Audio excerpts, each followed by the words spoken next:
কংগ্ৰেছ দলৰ সদস্যসকলে মাকৰ পেটৰ পৰা জন্ম হৈছিল নে নাই মোৰ সন্দেহ আছে।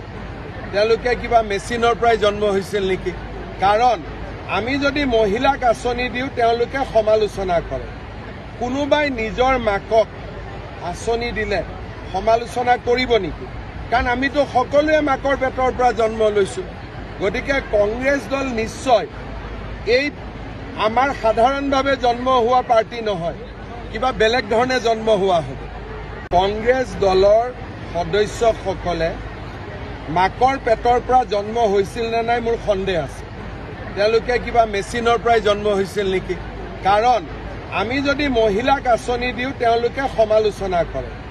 কোনোবাই নিজৰ মাকক আঁচনি দিলে সমালোচনা কৰিব নেকি?